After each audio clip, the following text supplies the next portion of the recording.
evening, everyone. Welcome to Quantitative Research Methods. We're going to be speaking today about hypotheses and the null hypotheses. I got a couple of questions. One of them was, what is the difference between a null hypothesis and where does it fall in this grand scheme of quantitative research methods? So let's get this started. I'm not going to put up a full slideshow version. I'll just keep this thing up here. I hope this helps. By the way, I put a test on the Canvas. Actually, it's a quiz. Nothing to get excited about. It's just 10 questions, very simple, just to make sure that you guys are starting to get the concepts. And I think this piece is really important because it sets the foundation. It sets the tone of what you want to get done in quantitative research methods. We really need to know what hypotheses means and what a research hypothesis is as opposed to a null hypothesis. So let's get started here. What we're going to learn today is we're going to learn the difference between a sample and a population. I keep saying that sample population, I'm meaning sample. So it's technically you should just say sample as opposed to a population. There's a distinction, and we'll go over that. We're going to talk about the importance of the null and the research hypothesis, and what's the criteria for judging a good hypothesis. And we all know pretty much know what a hypothesis is. It's an educated guess. We've heard that for many years, and it's nothing new to our. Nothing new to what we've been doing in academia. You probably even heard about it in junior high school. So we know what a hypothesis is. But I want to make sure that you guys understand how it relates to research and what we're doing as we go forward. So a hypothesis, again, is an educated guess. The role is to reflect the general problem statement or question that's driving the research. And this is really important to understand. When you are reading a literature, or if you're doing a literature review on something, or if you are tasked with making sure that somebody's work is done correctly, you really want to understand what is going on here. So you want to really break it down to understanding the general problem statement, what the problem is, what are we talking about, or the question that's driving this research. A lot of times people want to, they say a lot of things, and the researcher says, well, what's the problem? What are you trying to tell me? So it's really important that we get to that sort of granular level in this area. We want to translate the problem or research question that can be into a test, so we can test the hypothesis and make sure that it's working right. And we'll go through all that in the later slide. So before we do all that, we're going to talk a little bit about samples and populations. As a researcher, it's impossible to grab a population of a perfect population of a group of people because there's so many people out there. You can probably do it. I know that the federal government does it every 10 years with the census. They try to grab a hold of everyone and try to get information in that way. But most of the time, researchers sort of go towards a sample of that population, and it's really important to understand that they're going for a sample of the population they are looking at. So the population is a very large group to work with, and it kind of generalizes your findings. And you can have a population of, say, the number of students at Rosemont College. That's your population. So a large population, but it is your population. It's not the number of students all across the country, but it's a general statement on everyone in that group you're looking at. You may look at the population of people on the East Coast, or maybe the population of companies with the letter B in it. So. You may look at different types of populations, and it just doesn't have to be a bunch of people. It could be a bunch of things that are within this group. It's the entirety. That's the whole thing, the entirety.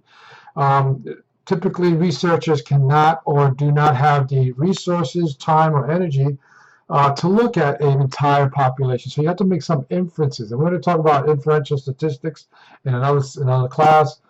But so we look at inferences, and how do we get to inferences? Is we look at a sample population, which is a smaller group or a smaller representation of people, or a representative group of the population that's used to do the research. One of the things that you have to keep in mind when you're looking or reviewing literature or you're doing your own research is that that population or that sample is reflective of that population. I can't stress that enough, because one of the biggest sampling errors you can have is that you have a sample, but it really doesn't fit that population that you're actually looking at. And an example of that is, you have a sample of you want to look at all the people at all the students at Rosemont. That's a population, but the sample you're using are just the basketball team. So is that representative of the students in Rosemont, just the basketball team? Depending on what the research you're doing, it may or may not be, but there could be an error in that sampling error in there. So if you're looking at all the students in Rosemont College, you want to get like a sort of a diversified polling area. You can get random samples, make sure, there's a whole another class on what types of samples there are. There are a couple different types. Typically, you want to use a random sampling measure to grab these people, and this way you get a real good swath of the entire population.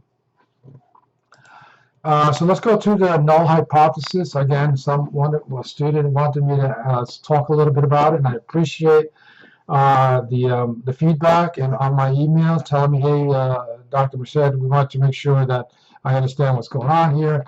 Why do we have to care about the null hypothesis? Why is that even significant? And in the beginning, the first slide, he actually wrote a little thing. He said, there is no human influence on climate. And I use climate and climate change as a way to try to explain, some of the nuances on null hypothesis and the research hypothesis. So what the null hypothesis is saying is it's making statements that contain two or more things that are equal, or really unrelated to another. And I have the technical sort of lettering that they use here. This is I think it's Roman, it might be Greek lettering, but the HO is really called H naught. Is called H naught. You don't have to know this stuff. You don't really have to know this just yet either. This little squiggly line, it looks like a U with a little line, and it's actually an M. So it's mu1 equals mu2. So H naught equals mu1 equals mu2. So again, that's not that important at this juncture.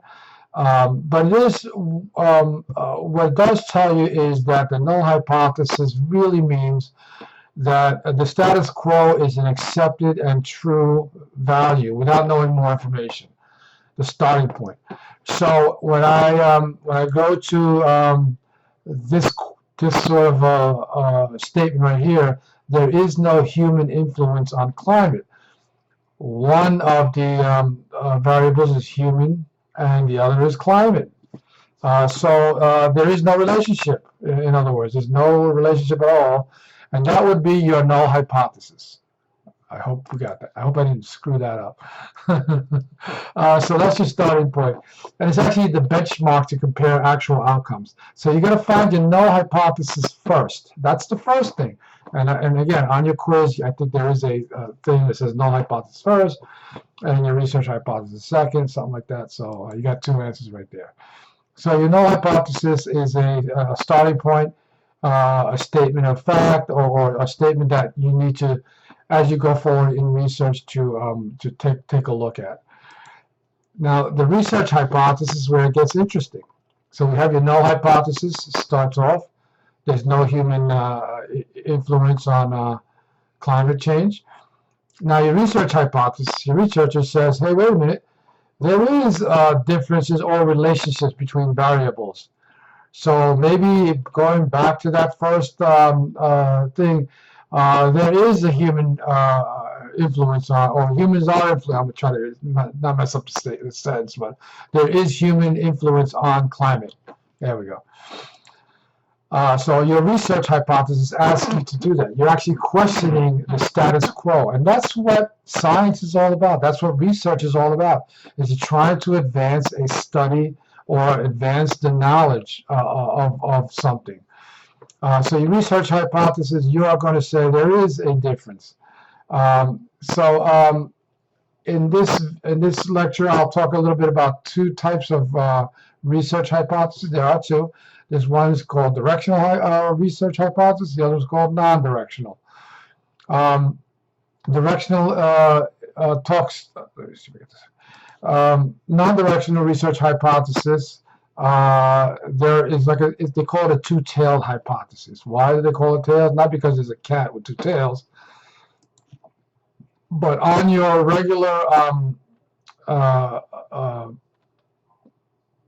curve here, your regular curve that we all talked about, this is your mid-level, and you actually have two tails here. So that's your two tails. So the kitty cat kind of helps you remember those things. And what happens is the cat could go in either directions. That's your non-directional hypothesis. It can go either way. So the answer can go either way as far as what happens. So you have your zero here and your positives on this side, and then your zero here and your negatives on that side, negative stuff. So either way it'll work out. So that will be your non-directional hypothesis. And it states that there will be a difference, but we don't know which direction that difference will be in. Okay. And in directional hypothesis, just about, I kind of put the little thing here, but that's no. It reflects a difference, but it specifies the direction. And this is a one-tailed test they use for a directional hypothesis. And we're going to get into two-tailed tests and one-tailed tests in a later lecture. We'll talk about the p-values and statistically significant. I'll be using that word, statistically significant, in a lot of my future lectures. So just remember that. We'll talk about all that stuff when we get to it.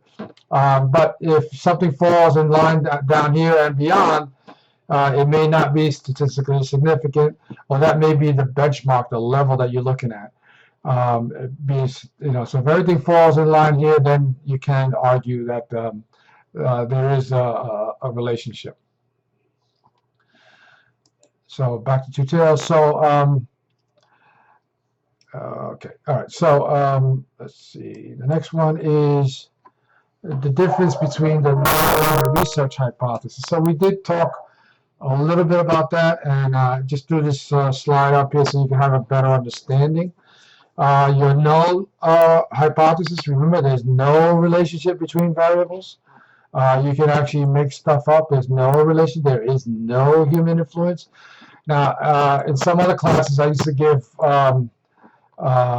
sort of a, I don't know, some quiz-like thing where I would write the statement down, and then it was too easy. It was like, okay, there's no relationship. Anything that has a negative connection is a null hypothesis. No relationship here.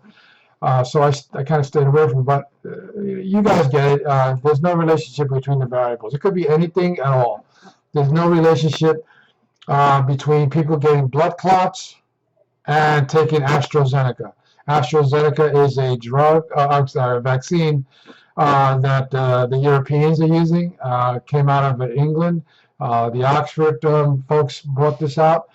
And I could sit here and say there's no relationship between AstraZeneca, taking AstraZeneca, and blood clots. And you were hearing this stuff online and on TV all the time lately. But that would be the null hypothesis. Your research hypothesis says pretty much the exact opposite. There is a relationship between blood clots and taking AstraZeneca. Now go and prove it. That's the challenge. You go and prove it. So they'll take samples. They look at folks. They test these things in their own way, and they have a statistically significant sort of line that they have to cross. And if they make that line, then they can show yes, there is a relationship between AstraZeneca and the blood clots.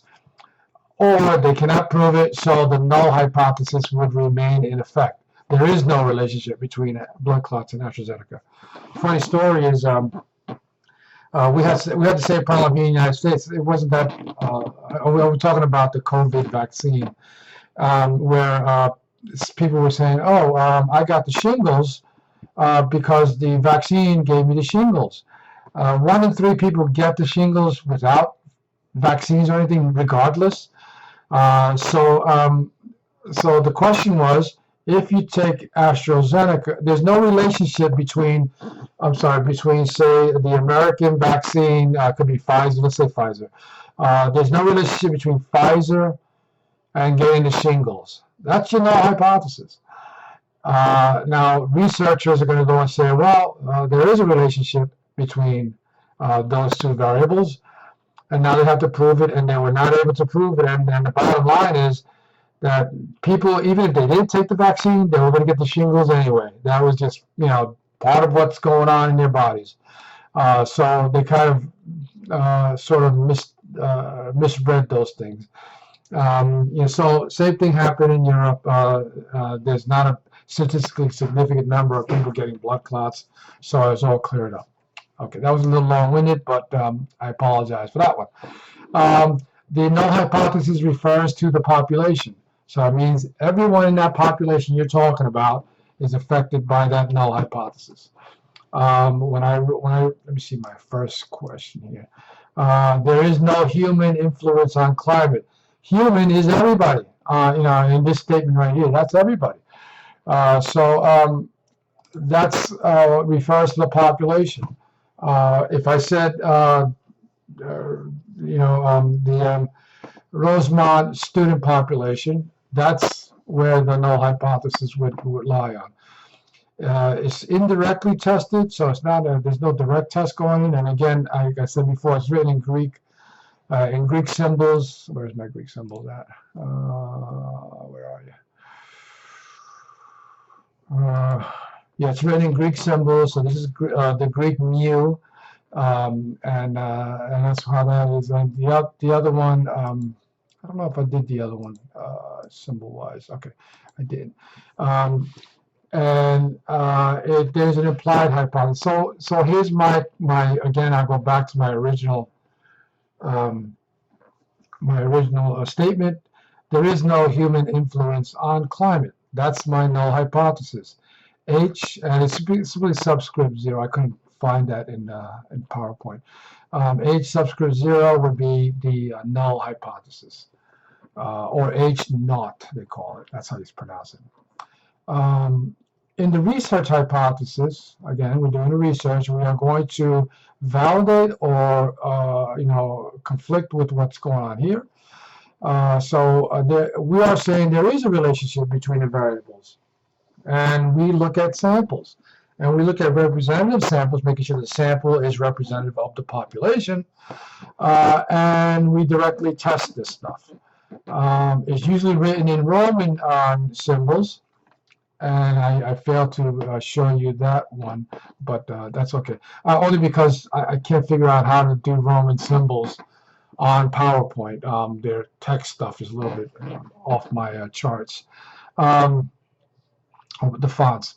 Anyway, there is an explicit hypothesis. So H1, which is your research hypothesis, again, H naught is your null.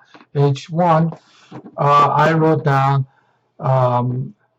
most of the observed increases in global average temperatures since the mid-20th century is very likely, and I got a number here, greater than 90%, due to the observed increase in greenhouse gas concentrations. So that is your research hypothesis. It's not the answer, it's a hypothesis that you're coming up with. And now you are going to directly test this hypothesis by looking at greenhouse gas emissions, looking at climate changes, looking at weather patterns for the past 50 years, and seeing if there's any observable increases in the temperatures. And if you can put all that in writing and do that, you have a winning score there, and you can actually show, and you're moving things forward and doing this. Why is this important? For us in behavioral sciences, because a lot of what we do in research uh, has a big role in what's legislated. A lot of those people who are on the Hill legislating things, they look at what the research says when they make decisions. Sometimes they're politically motivated, but if the research is saying something like, let's say, welfare is a good thing to have, show me the research. The null hypothesis might be people get lazy when they are on welfare. That's not true. So the researcher will come back and say, there is. I'll say. Let me step back. There's no relationship between lazy people and welfare. So you might have these kinds of different type of studies that actually influence policy, and that's why it's important to make sure that we get it right as researchers, because you certainly don't want to get peer reviewed and have the wrong information. Has it been done? All the time. A lot of times, researchers are influenced by who's paying for the research. Researchers are influenced by their personal biases. They may come up with skewed data that might favor what their outcome is preferred. So you have to look at it for what it is. So it's not an easy task. Awesome. I hope you guys are still with me. Okay, so in summary, a good hypothesis should have a couple of things here. I put some bullet points. It should have it should be stated in a declarative form. You are actually saying, having a statement for your position, where the relationship is. You are, I should say, positioning a relationship between, or saying there's a relationship between the variables. In other words, let's say greenhouse gases and human interaction. That's a big one. Maybe we'll talk about cars or something else that contributes to greenhouse gases. Maybe farm animals contribute to greenhouse gas increases, and that's a big problem. The CO2 emissions from farm animals, the cows, your chickens, and all that stuff. They emit a lot of gases. They emit a lot of CO2. That plays a big role in greenhouse gases. So you want to make sure that you want to have a relationship between the two variables. Reflecting on a theory or body of literature on which they are based. Here's where your literature review comes in. So you have to look back and see exactly what studies has been done. The worst thing in the world is you try to write something that's been written already. That's been argued and that has been proved or has been disproved. You want to advance the knowledge, not just to review it and just be reflective of something. So you want to be brief and to the point, unlike what I'm doing right now. So you want to be brief and to the point when you do your hypothesis, making the declarative statement clear. And then you want to make it testable. You want to make sure that you can be able to test something. Lord knows I've done a couple of research attempts, and I said I can't test this. This is too much. I mean, we're talking about me having to travel different parts of the country or different parts of the world. This is untestable. I can't test this issue. So you want to make sure what you're doing is testable. When you're in behavioral sciences, you'll have a lot of information out there that is testable. If you're doing child psychology or you're doing counseling, you can actually test some of the things that you're looking at. One of the great ways to look for things to be, as a practitioner, you want to look at associations like the American Counseling Association, other associations that actually do a lot of the literature work. And then you want to use all that information to help you in your world, in your field, and maybe you'll come up with something and say, wait a minute, this doesn't really work for me, but this other thing works for me. I want to make sure it's testable. I'll be able to do this, and maybe I can write a paper on it, and I'll be published inside the American Counseling Journal or whatever. I hope this was helpful. Let me give me your feedback on it. And pardon the cheesy beginning. I'm playing around with some cool little apps I found. And again, just take that quiz, get it done. It's not that difficult, and just let me know what you think. Have a great evening. It's pouring raining here today. Take care now. Bye bye.